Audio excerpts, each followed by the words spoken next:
Walford. So taking up today, Shri Shopkeeper Insurance Policy.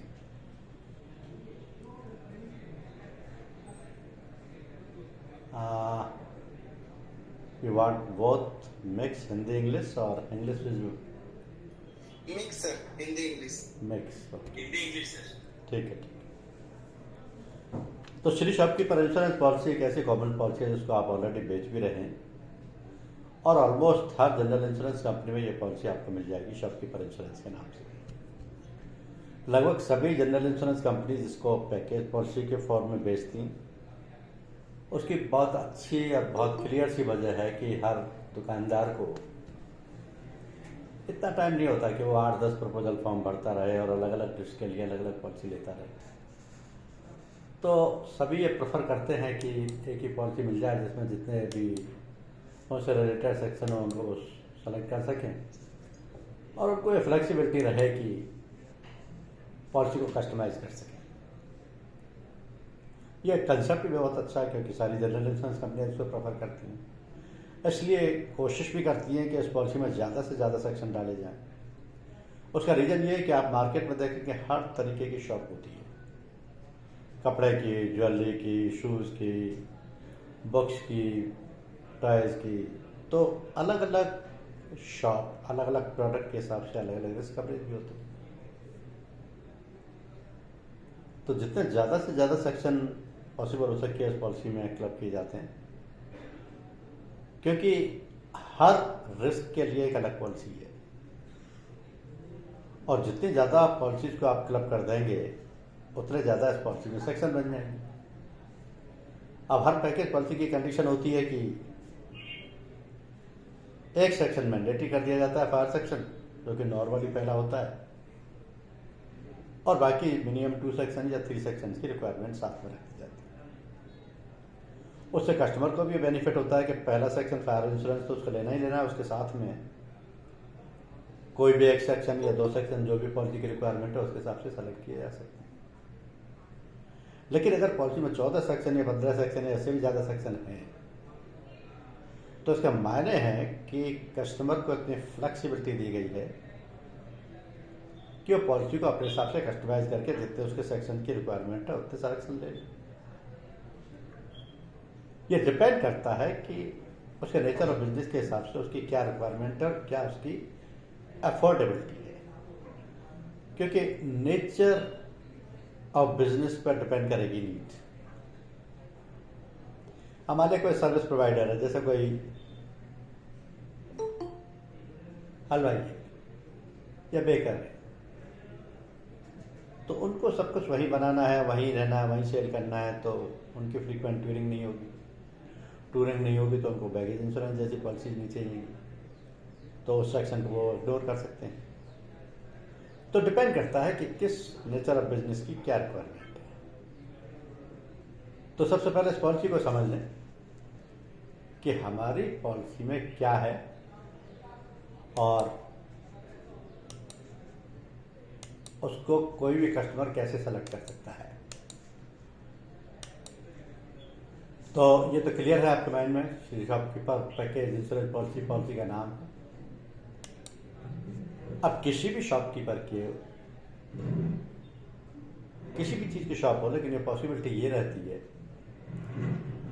कि नुकसान आग से भी हो सकता है, चोरी से भी हो सकता है, मशीनरीज की टूट फूट से भी हो सकता है, पोर्टेबल इक्विपमेंट की चोरी से भी हो सकता है, एक्सीडेंटल ब्रेकेज भी हो सकता है, पर्सनल एक्सीडेंट भी हो सकता है, खुद को थर्ड पार्टी लायबिलिटी भी हो सकती है, मनी की लॉस भी हो सकती है, न्यूज साइन बोर्ड्स को भी नुकसान हो सकता है। तो रिस्क सारी ही अटैच्ड है शॉप से, लेकिन रिक्वायरमेंट और अफोर्डेबिलिटी दोनों ही बहुत इंपॉर्टेंट क्राइटेरिया है। अगर शॉपकीपर अपनी चॉइस के हिसाब से इस पॉलिसी को सेलेक्ट करता है तो उसको पैकेज पॉलिसी लेने के कई फायदे हैं। ये जो इनकमिंग वाले हैं इनको कोई एडमिट करते जाइए भाई, ये तो आते ही रहेंगे। Anyone has to take pain for them? Okay, तो एक ही पॉलिसी लेने के फायदे ये हैं कि शॉपकीपर को बहुत डिफिकल्ट होता है कि वो सेपरेट पॉलिसीज को मैनेज करें, फिर भी उसके मिसिंग आउट के चांसेस रहते हैं, हायर प्राइस भी पे करनी पड़ती है, तो वो प्रेफर करेगा कि पैकेज पॉलिसी ही ली जाए। और पैकेज पॉलिसी में वो अपने हिसाब से कस्टमाइज कर लेगा। लेकिन जब वो फ्लेक्सिबिलिटी को एक्सरसाइज कर रहा है तो उसको इस बात का ध्यान रखना पड़ेगा कि मैंडेटरी सेक्शन तो लेना ही लेना है, और मिनिमम सेक्शन जो भी है, जैसे आपकी पॉलिसी में 2 सेक्शन मिनिमम है तो 1 सेक्शन फायर का हो ही गया ऑलरेडी, दूसरा कोई भी सेक्शन साथ में लिया जा सकता है। मिनिमम 2 सेक्शंस लेने पर भी पॉलिसी दी जा सकती है, और चाहे तो all 14 sections can be selected. ये चॉइस रहेगी कस्टमर की। अब क्योंकि आप उसको एक ही पॉलिसी प्रोवाइड कर रहे हैं तो उसको वाइडर कवरेज भी मिल रहा है, सिंगल प्रपोजल फॉर्म भी भर रहा है, वो रिन्यूअल कोई मिस नहीं होगा, उसके पास चॉइस ऑफ कवरेज है, और सेक्शंस सेलेक्ट करने की पूरी फ्रीडम है। लेकिन आपको बताना पड़ेगा कि आपकी पॉलिसी में क्या क्या सेक्शन कवर है, ठीक है? उसे नहीं मालूम, वो हर सवाल पूछेगा पॉलिसी से रिलेटेड। तो आपकी पॉलिसी में अगर 14 सेक्शंस हैं तो 14 सेक्शन रीड आउट कर दीजिए। अब आपको ये याद रखना डिफिकल्ट होगा, तो आपके पास प्रपोजल फॉर्म होगा, प्रपोजल फॉर्म में ऑल 14 सेक्शंस के नाम है, जस्ट रीड आउट। क्योंकि सेक्शंस बताना बहुत जरूरी है। सेक्शन का मतलब उसके लिए पॉलिसी, आपके लिए सेक्शन, उसके लिए पॉलिसी। तो जब तक आप ये बताएंगे नहीं कि इसमें इस सेक्शन की रिस्क कवर है, तो वो कैसे सेलेक्ट कर पाएगा? और आपके लिए बेटर ये है कि आप जितने ज़्यादा से ज़्यादा कस्टमर आपका सेलेक्ट करता है सेक्शन, उतना आपका वॉल्यूम ऑफ बिजनेस बढ़े। तो आप रीड आउट कर दीजिए, fire, burglary, personal accident, employees compensation, plate glass unsanitary fitting, all risk insurance, machinery breakdown, electronic equipment, baggage insurance, public liability, money insurance, fire loss of profit, fidelity guarantee, annual sign, glow sign and hoarding insurance. जब इस तरीके से आप उसको 14 sections का नाम बता रहे हैं, तो अब उसका फोकस इस बात पर रहेगा कि कौन सी पॉलिसी किस रिस्क से रिलेटेड है। जैसे कॉमन सेंस से कोई भी आदमी इस बात से अंदाजा लगा सकता है कि पर्सनल एक्सीडेंट का मतलब उसकी खुद की पर्सनल एक्सीडेंट की लायबिलिटी से है, एम्प्लॉय कंपनसेशन का मतलब उसके वर्कर्स की लायबिलिटी से है, मशीनरी ब्रेकडाउन का मतलब उसकी मशीनरी से है। तो जो कॉमन सेंस वाली चीज़ें हैं उसको तो वो समझ जाएगा, लेकिन इसमें कुछ अनकॉमन चीज़ें जिनके बारे में वो आपसे पूछ सकता है। जैसे फिडेलिटी गारंटी क्या है भाई, ऑल रिस्क में क्या कवर है भाई। तो इस तरीके के क्वेश्चंस आपके सामने आएंगे, and you must be ready to answer that. क्योंकि जब आप उसको आंसर दे पाएंगे, उसको कन्विंस कर पाएंगे, तभी वो अपनी आपको चॉइस दे पाएगा कि मुझे ये सेक्शन चाहिए। मिस्टर शंकर आचार्य, आपको म्यूट करना है, आपके यहाँ से डिस्टर्बेंस आ रहा है। तो आप उसको उस सेक्शन की डिटेल भी वो पूछ सकता है। फॉर एग्जांपल उसने पूछ लिया आपसे कि सर आप कह रहे हैं कि ये फायर सेक्शन कंपलसरी है, तो उसके पीछे क्या वजह है, क्यों लें हम इसको, अगर ना लें तो क्या हो जाएगा, और आप इसकी वजह से पॉलिसी क्यों नहीं देंगे, ये सवाल आएंगे। तो आपको बताना है कि फायर पॉलिसी एक ऐसी पॉलिसी है जिसमें नेम्ड 14 रिस्क होती है। आप इसको सिर्फ कॉमन सेंस से ये नहीं समझें कि इसमें सिर्फ आग की रिस्क कवर है। इसमें आग से भी बड़े बड़े पेरिल्स की रिस्क कवर है, जो कि कभी भी और किसी भी फॉर्म में हो सकते हैं। दूसरे, ये जो स्पेशल पेरिल्स हैं, इनके अलावा भी कुछ और रिस्क कवर हैं, क्योंकि इनबिल्ट कवरेज उसमें है, इनोवेटिव कवरेज है।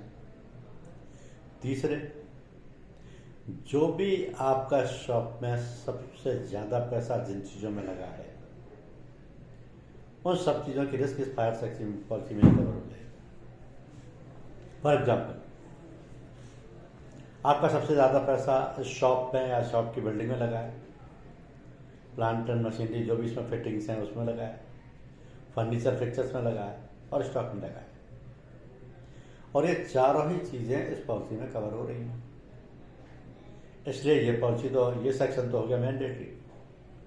अब इसके बाद आप चाहे बर्गलरी लें या लॉस ऑफ प्रॉफिट लें या पर्सनल एक्सचेंज लें या आपकी चॉइस पर दूसरा सेक्शन, और बाकी आपके रिक्वायरमेंट के हिसाब से जितने आप ज़्यादा से ज़्यादा सेक्शन लेना चाहें उतना अच्छा है, क्योंकि आपको मल्टीपल पॉलिसी की जरूरत नहीं पड़ेगी, मल्टीपल डेट एक्सपायरी डेट्स को याद रखने की जरूरत नहीं पड़ेगी, मल्टीपल प्रपोजल फॉर्म नहीं बनने पड़ेंगे। एक ही प्रपोजल फॉर्म में ये सारी पॉलिसी आपको अवेलेबल हो जाएंगी, और जब ये एक्सपायर होती है पॉलिसी तो एक ही स्ट्रोक में सारी की सारी पॉलिसी जो आपने सेलेक्ट की वो सब रिन्यू हो जाएंगी।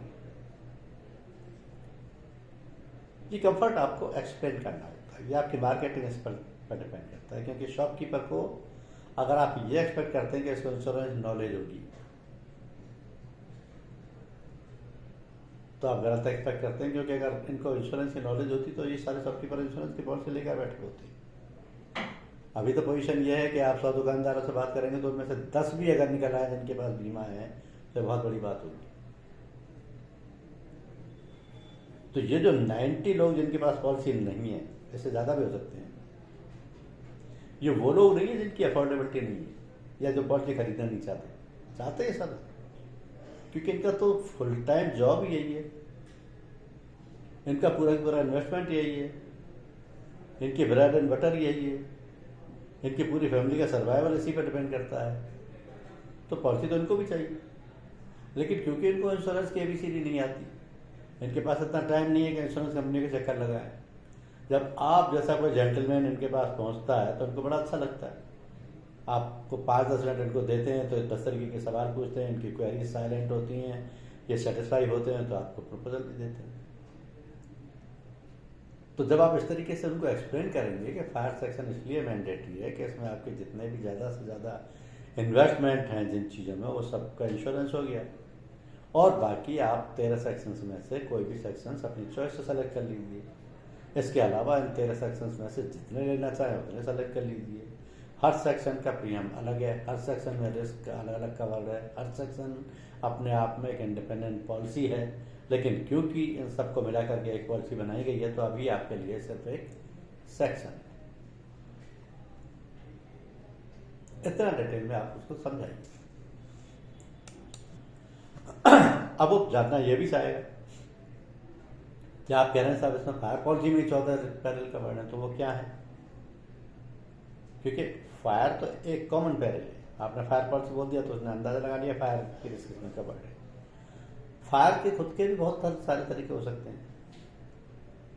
फायर नेचुरल हीटिंग से भी हो सकती है, स्पॉन्टेनियस कंबशन से भी हो सकती है, लाइटनिंग से भी हो सकती है, बिजली गिरने से। तो ये पैरल उसको बताने से और भी ज़्यादा उसके माइंड में क्लैरिटी होगी कि कहीं कोई एक्सप्लोजन हो गया, इम्प्लोजन हो गया, हड़ताल या दंगों में आपकी दुकान को नुकसान हो गया, आंधी तूफान या बाढ़ में आपकी दुकान को नुकसान हो गया, कोई जानवर घुस गया, कोई गाड़ी घुस गई, वाटर टैंक फट गया, पाइपलाइन फट गई, ऑटोमेटिक स्प्रिंकलर अगर आपने लगा रखा है उसमें लीकेज शुरू हो गया, कोई जंगल की आग या फॉरेस्ट फायर से कोई नुकसान हो गया, या मिसाइल टेस्टिंग से कोई नुकसान हो गया, या भूकंप से नुकसान हो गया, या आतंकवादी घटना से नुकसान हो गया, या चोरी से नुकसान हुआ, तो ये सारे के सारे रिस्क एक ही पॉलिसी में कवर्ड है। तो उसका ये कंसेप्ट कि फायर की पॉलिसी में फायर रिस्क कवर होती है अब थोड़ा ब्रॉड हो गया कि फायर तो होती ही है, लेकिन उसके अलावा और बहुत सारी चीजें होती हैं। फायर से अर्थक्वेक का तो कोई लेना देना नहीं, बाढ़ का तो कोई लेना देना नहीं, सबसिडेंट जमीन धंसने से तो कोई लेना देना नहीं, लेकिन वो रिस्क भी कवर है। तो उसका कंसेप्ट तब क्लियर होता है, उसको आइडिया इस बात से लगता है कि बहुत सारी रिस्क में फायर पॉलिसी में ही कवर है। और अगर आप बाई चांस उसको ये एक्सप्लेन करने की पोजीशन में हो कि फायर एक ऐसी चीज है जिसमें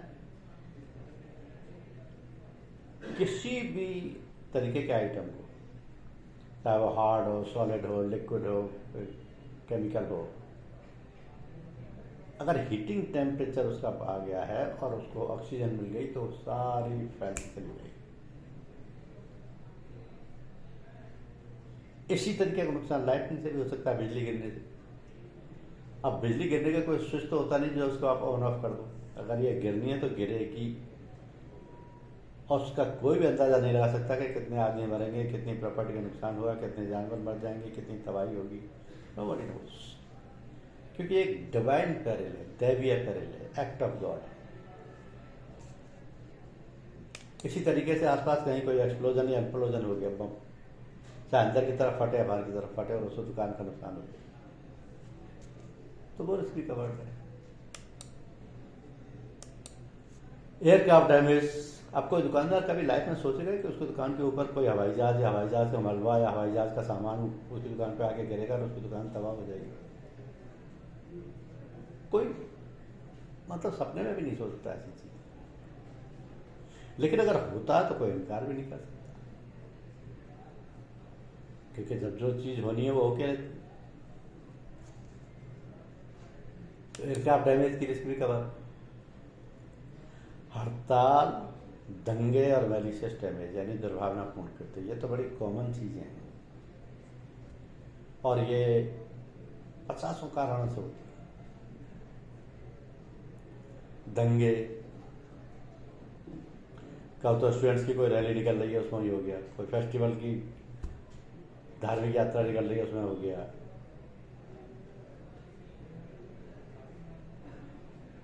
स्ट्राइक्स आम बात है।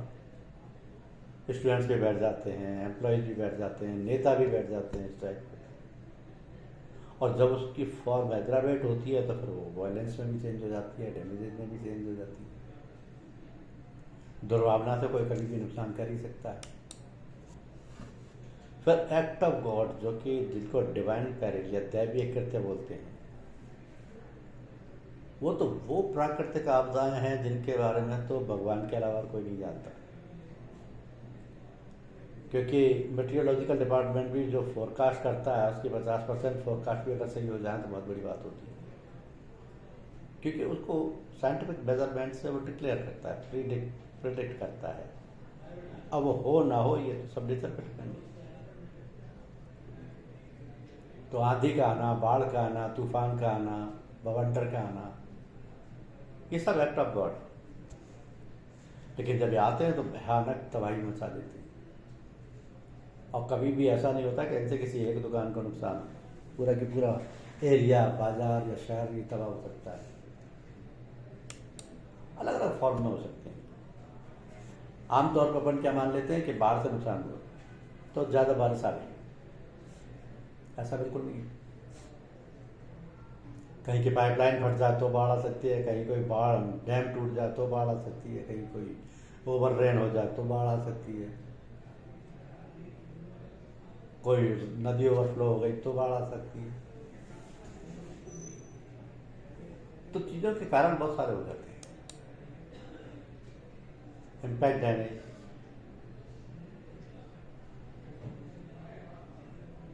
एनिमल से भी हो सकता है, व्हीकल से भी हो सकता है, मशीनरी से भी हो सकता है।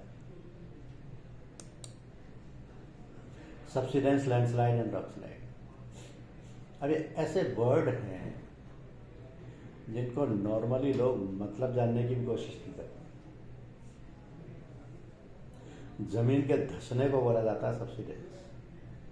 जमीन कब धंसती है? जब नीचे से उसमें खोखलापन हो। खोखलापन का मतलब यह है कि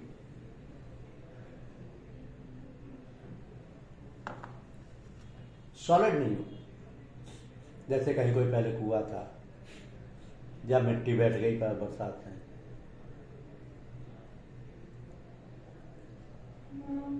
या किसी पानी से वहां का कटाव हो गया, कोई बाढ़ में या जलमग्न होने से, तो धसाव हो गया। और धसाव में अगर उसी जगह पे दुकान है तो दुकान घुसती चली जाएगी, दुकान मकान कुछ भी हो।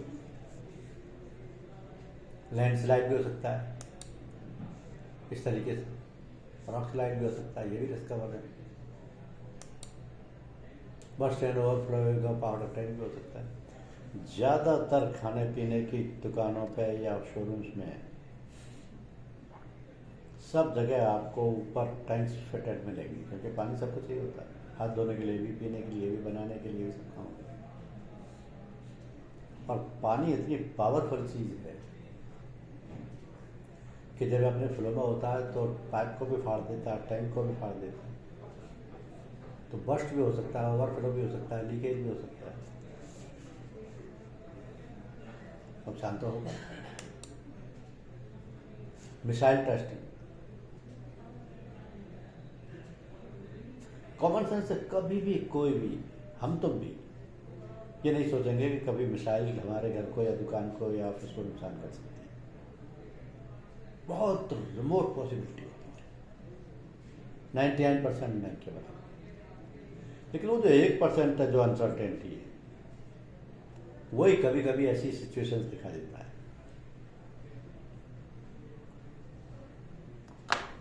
और उस 1% में जितनी लॉस और तबाही होती है, उसी का रीजन है कि ऐसे पेरिल्स को पॉलिसियों में शामिल किया जाता है। लीकेज फ्रॉम ऑटोमेटिक स्प्रिंकलर,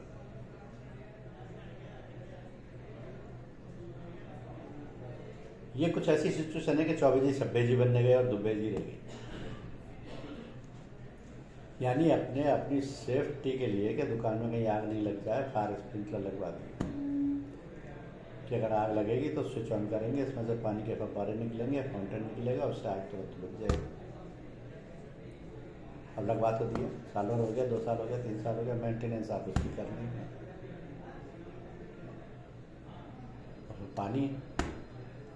पानी ने जगह बनानी, लीकेज शुरू हो गया। अब वो लीकेज शुरू हो गया तो आपकी दुकान को जो भी सामान है उसी को खराब करेगी। तो ये जो फायर एक्सटिंग्विशिंग अप्लायंसेज हैं, इनके फायदे भी है, नुकसान भी। मेंटेनेंस नहीं होगी तो नुकसान कर देंगे। बुश फायर, फॉरेस्ट फायर, जंगल फायर, पॉसिबिलिटी बहुत कम होती है, लेकिन अब इसलिए ज़्यादा बढ़ गई कि जितने भी शॉप्स, रेजिडेंशियल हाउसेज, कॉलोनीज बन रही हैं हर शहर की, तो भर गए। सिटी के आउटस्कर्ट्स में बनेगी, आउटस्कर्ट्स में जंगल होते हैं, जितनी बढ़ती जाएगी उतने जंगल कटते जाएंगे, फॉरेस्ट कटते जाएंगे। लेकिन इन जंगलों में कभी आग लग गई तो तुरंत शॉप्स को भी, रेजिडेंशियल हाउसेज को भी, या जो भी प्रॉपर्टी आसपास है उनको जलाई, ये भी रिस्क कवर है। इसके अलावा अर्थक्वेक भी कवर है, टेररिज्म भी कवर है। और उनके किसी भी कारण से अगर फायर पॉलिसी में लॉस होता है और उसके बाद चोरी हो जाती है तो 7 दिन तक वो चोरी भी कवर है। अब ये तो एक सेक्शन हुआ सर फायर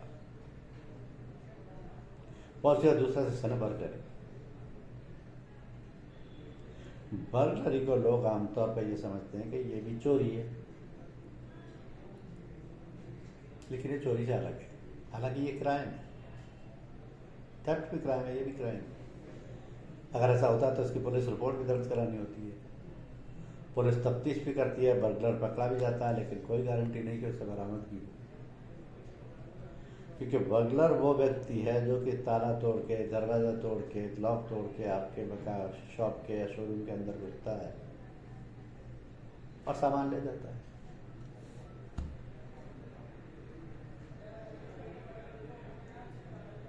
सामान ले जाता है, कैश ले जाता है, कुछ भी ले जाता है।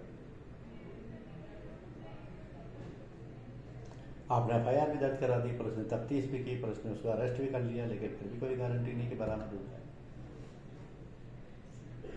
वो खा गया या बेच दिया या बांट दिया या गाड़ दिया, कुछ पता नहीं। अब पुलिस अपना काम कर रही है, लेकिन आपकी रिकवरी नहीं हुई, आपको तो लॉस हो गया। यही अगर आप शॉपकीपर इंश्योरेंस पॉलिसी का ये सेक्शन सेलेक्ट कर लेते हैं बर्गलरी, तो जितना लॉस हुआ उसको पे करने की गारंटी इंश्योरेंस करती है। लॉस रिकवर हो या ना हो, अगर हो गया तो ठीक है, नहीं हुआ तो इंश्योरेंस कंपनी विल पे। ये थेफ्ट से अलग है, क्योंकि यहाँ फोर्सिबल एंट्री होती है।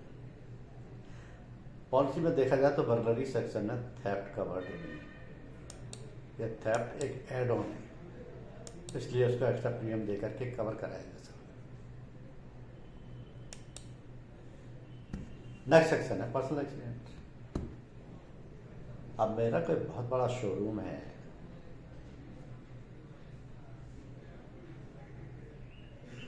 तीन चार फ्लोर पर चल रहा है, और मेरा एक्सीडेंट हो गया, हाथ पैर टूट गए, बेड रेडिन हो गया, डॉक्टर ने कह दिया आपको 6 महीने तक बेड पर रहना पड़ेगा। तो ये शोरूम शॉप्स तो और भी 50 खुल जाएंगे, जान बचेगी तब तक। जाना तो जान। और मेरा एक्सीडेंट हो गया, मेरा हाथ पैर टूट गया, तो मुझे कौन पैसा देने आएगा? कोई ऑर्गेनाइजेशन तो देगा नहीं, गवर्नमेंट मेरे को देने नहीं आएगी, तो कहाँ से मिलेगा? बिजनेस भी बंद और इधर मेरा ट्रीटमेंट पर खर्चा शुरू। तो ऐसी रिस्की सिचुएशन में पर्सनल एक्सीडेंट पॉलिसी बहुत सपोर्ट करती है। हर शॉपकीपर को कम से कम ये सेक्शन अपने लिए सेलेक्ट करना चाहिए, और आपको उसको इस तरीके से समझाना चाहिए कि कोई भी ऐसी सिचुएशन जिसमें एक्सीडेंटल डेथ हो, परमानेंट टोटल डिसेबिलिटी हो, परमानेंट पार्शियल डिसेबिलिटी हो, या कोई मेडिकल या कोई एम्पुटेशन हो, उसके लिए ये पॉलिसी 5,000 रुपये तक मेडिकल एक्सपेंसेस के पे करेगी, और इन सभी सिचुएशंस में क्लेम पे करेगी।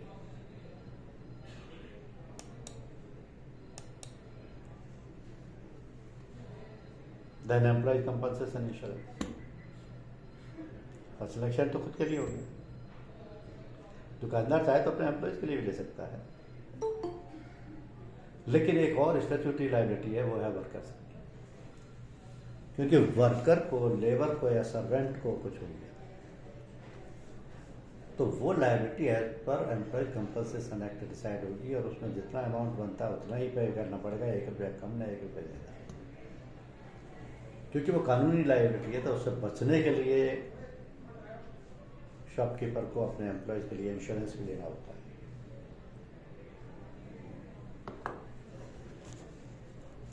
नॉर्मली आप अच्छे शोरूम्स में देखेंगे 15-15, 20-20 सेल्समैन बंद किए हुए हैं, 1-2 कैशियर अपॉइंट कर रखे हैं, 1-2 सर्वेंट हैं।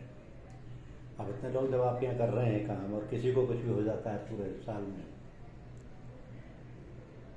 तो हो सकता है कि ये सिचुएशन आ जाए कि जितना कमाया नहीं उतनी लायबिलिटी पे करनी पड़ जाए। उससे बचने के लिए एम्प्लॉय कंपनसेशन इंश्योरेंस सेक्शन जरूरी है।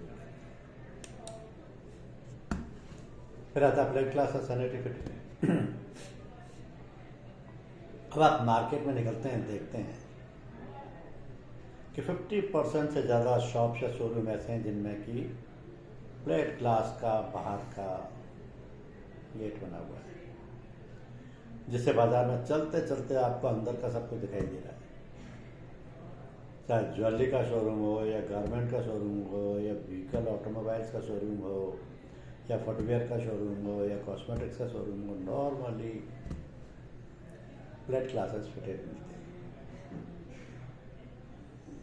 क्योंकि कस्टमर जब रोड पर चलते चलते नया आइटम देखता है तो वो खुद चल के आता है। This is also some kind of advertisement. जितनी बड़ी शॉप या शोरूम है उसके अंदर उतने ही फैसिलिटीज भी होंगे, वॉशरूम्स भी होंगे, वॉशरूम में सैनिटरी फिटिंग्स भी होंगे, वो भी कॉस्टली होते हैं। तो प्लेट ग्लास और सैनिटरी फिटिंग्स का एक ही सेक्शन होता है जिसमें कि ये दोनों चीज़ें कवर हो जाती हैं, लेकिन ये फिटेड होनी चाहिए और रखी हुई कि रिस्क कवर नहीं होती। Then all risk insurance. All risk insurance के मायने हैं कि मोबाइल आइटम्स के लिए ये कवर प्रोवाइड करेगा। अब मोबाइल में क्या होता है, लैपटॉप है, कैमरा है, सेलफोन है, ऐसे आइटम्स की रिस्क ऑल रिस्क सेक्शन में होगी। लेकिन ऑल रिस्क के मायने ये हैं कि किसी भी तरीके का लॉस का बड़ा सिर्फ एक्सक्लूजन के अलावा।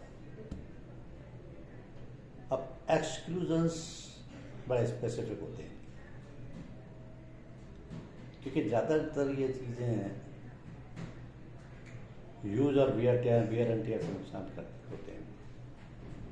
ओवर यूज हो या वियर एंड टियर हो, या किसके हाथ पुराना हो गया, आउट ऑफ टेक्नोलॉजी हो गया। तो इस तरीके की रिस्क जनरली एक्सपीरियंस में होती है। इससे मिलता जुलता एक सेक्शन है जिसको बोलते हैं break down of electrical and mechanical appliances. इस सेक्शन में वो सारी इलेक्ट्रिकल और मैकेनिकल आइटम्स में आएंगे जो कि शोरूम में नॉर्मली आज की डेट में पाए जाते हैं। फॉर एग्जांपल फैन लगा है, कूलर लगा है, एसी लगा है, और कोई बहुत बड़ा एक ही मॉल टाइप है तो उसमें हो सकता है डीजी सर्किल लगा। तो ये सेक्शन और इस सेक्शन से अलग है। इसमें इलेक्ट्रिकल और मैकेनिकल अप्लायंसेस की रिस्क कवर होगी। ये भी और सेक्शन है, इसमें भी एक्सक्लूजन्स इंपॉर्टेंट होंगे। और इसी से एक मिलता जुलता सेक्शन है, उसका नाम है इलेक्ट्रॉनिक इक्विपमेंट इंश्योरेंस। अब ये पिछले दोनों सेक्शन से अलग है। इसमें वो इलेक्ट्रॉनिक इक्विपमेंट आते हैं जो कि आप में से कुछ लोग इंजीनियरिंग पढ़े होंगे। इलेक्ट्रॉनिक की ब्रांच अलग होती है, इलेक्ट्रिकल की ब्रांच अलग होती है। इलेक्ट्रॉनिक्स सबसे ज़्यादा एडवांस टेक्नोलॉजी है, सारे डेवलपमेंट इलेक्ट्रॉनिक में होती है। एलईडी टीवी होना, म्यूजिक सिस्टम होना, फैक्स मशीन होना, ज़ेरॉक्स मशीन होना, ये सब इलेक्ट्रॉनिक आइटम्स हैं। तो कंप्यूटर होना यहाँ लिखना था। तो ये आइटम्स केवल इलेक्ट्रॉनिक इक्विपमेंट इंश्योरेंस पॉलिसी में कवर होती है। इनका इलेक्ट्रिकल एंड मैकेनिकल ब्रेकडाउन से कोई लेना देना नहीं।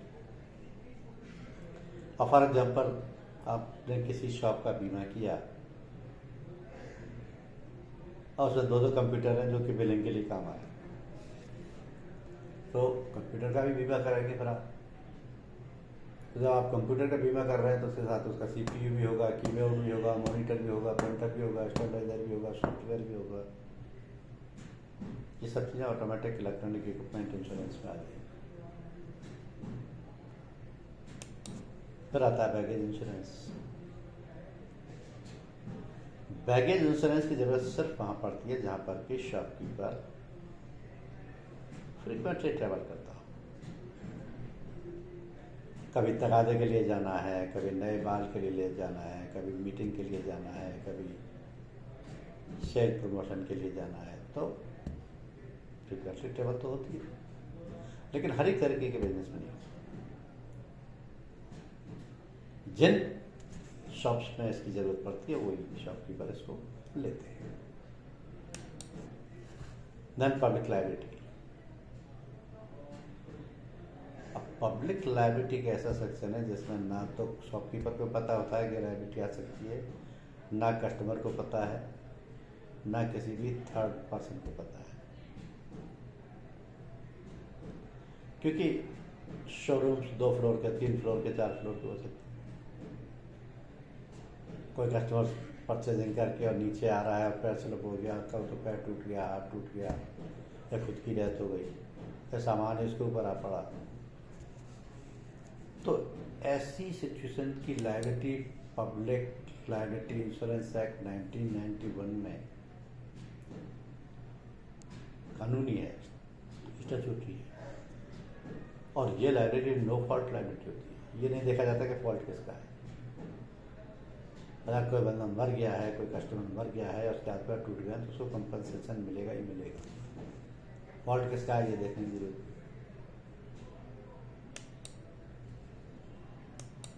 Money insurance. अब हम दुकान क्यों चलाता है, शोरूम क्यों चलाता है?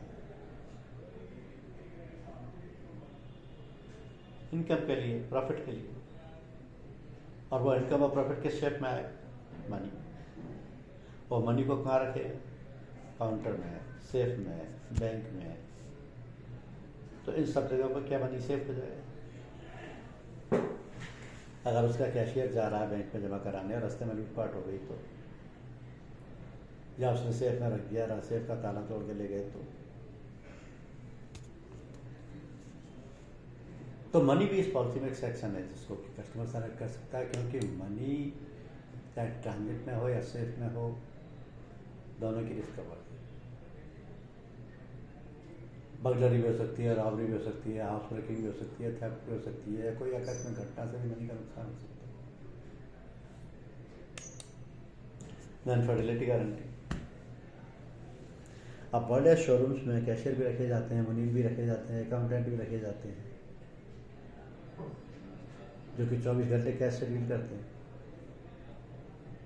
तो कैश तो कभी भी किसी भी वक्त गबन भी किया जा सकता है, चुराया भी जा सकता है, घोटाला भी किया जा सकता है। और जब ये एम्प्लॉय करे तो उसके लिए फर्टिलिटी गारंटी पॉलिसी, क्योंकि थर्ड पर्सन करे तो वो तो क्राइम है, वो तो थेफ्ट हो गई या बर्गलरी होगी। लेकिन एम्प्लॉय कर रहा है तो फर्टिलिटी गारंटी में रिस्क कवर होगी। न्यून साइन बिलो साइन बोर्ड, किसी भी दुकान पर जब भी आप कोई न्यूज़ साइन या ग्लो साइन बोर्ड को देखते हैं तो आपको ये अंदाज़ा भी नहीं होता कि कॉस्ट क्या हो सकती है। और ये आइटम ऐसा है कि आप इसको स्टॉक के साथ तो रख नहीं सकते, लोकल की में रख नहीं सकते, एडवर्टाइजिंग आइटम है तो डिस्प्ले तो करना ही पड़ेगा ऊपर ही ऊपर। और ये जितना बड़ा होगा, जितनी इसमें अंदर फिटिंग्स होंगी, उतनी ज़्यादा इसकी कॉस्ट होगी। लेकिन हर व्यक्ति, हर शॉपकीपर, हर शोरूम ओनर एडवर्टाइजिंग करना पसंद करेगा, क्योंकि वो पार्ट ऑफ सेल है, सेल प्रमोशन का तरीका है। तो ये जो भी न्यूज़ साइन, ग्लो साइन या होर्डिंग लगाए जाते हैं वो इसलिए लगाए जाते हैं कि उनकी सेल बढ़े। इसका भी बीमा होता है, सेपरेट पॉलिसी होती है इसकी। फिर आता है फायर लॉस ऑफ प्रॉफिट, जिसके मायने हैं कि आपके प्रॉपर्टीज के तो सबके इंश्योरेंस करानी है, लाइबिलिटीज के भी करानी है। लेकिन अगर आपको फायर पॉलिसी के किसी भी बैरल से लॉस होता है और आपकी शॉप बंद हो जाती है, शोरूम बंद हो जाता है, 4 महीने बंद रहता है, और उससे आपको जो इनकम का लॉस हो रहा है, जो रेवेन्यू का लॉस हो रहा है, वो इनमें से कोई सी भी पॉलिसी पे नहीं करेगी सिवाय हैफेलिटी। तो जो fire loss of profit policy है, इसमें केवल और केवल इनकम का या प्रॉफिट का लॉस पे किया जाता है, चाहे वो रिडक्शन इन टर्नओवर से हो या इंक्रीज कॉस्ट ऑफ वर्किंग से हो। अब एक पॉलिसी है, 14 सेक्शन है। पहला सेक्शन फायर का मैंडेटरी है, बाकी मिनिमम एक सेक्शन और ले सकते हैं, केवल 2 सेक्शन लेने में पॉलिसी मिल जाएगी।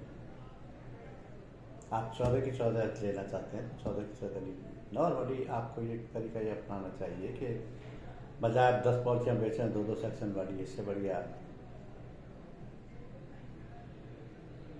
2 पॉलिसी ऐसी बेच दो जिनमें कि 12-2 सेक्शन ले रखे हैं कस्टमर। लेकिन थोक ही नहीं है, कस्टमर अपनी रिक्वायरमेंट के हिसाब से लेता है। तो जितने ज़्यादा सेक्शन होंगे, क्योंकि वो अपने आप का एक इंडिविजुअल पॉलिसी है, उतना प्रीमियम भी ज़्यादा होगा। पैकेज पॉलिसी हर शॉपकीपर की रिक्वायरमेंट है, लेकिन क्योंकि शॉपकीपर एक ऐसी कॉमर्शियल एंटिटी है जिसका कि इंश्योरेंस में बहुत ज़्यादा नॉलेज नहीं होती, उसको इंश्योरेंस एक्सप्लेन करना पड़ता है, समझाना पड़ता है, उसकी रिक्वायरमेंट बतानी पड़ती है, पॉलिसी का कवरेज बताना पड़ता है, उसका प्रीमियम बताना पड़ता है। तो वो दोनों चीज़ें देखेगा कि मेरी रिक्वायरमेंट क्या है, मेरी अफोर्डेबिलिटी क्या है, मैं दोनों को कंपेयर करके फिर वो सब्जेक्ट सिलेक्शन सेलेक्ट करता है। लेकिन ये ग्रांटेड है कि आप जब शॉपकीपर को 10-15 मिनट देते हैं तो उसको पॉलिसी समझ में आती है तो पॉलिसी लेता है। हमारे क्या ट्रेडिशन है कि बाजार में किसी दुकान में आग लग गई,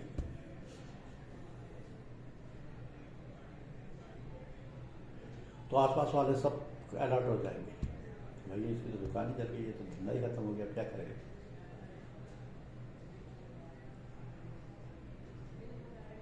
और बाई चांस उसने पॉलिसी ले रखी है तो वो खुश है, कोई टेंशन नहीं, खुश नहीं है, लेकिन उसको ज़्यादा टेंशन नहीं।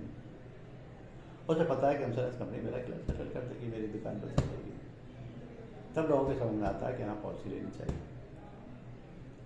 अपना ट्रेडिशन ये है, और जहाँ ऐसा नहीं होता वहाँ लोग लेते नहीं, केयरलेस।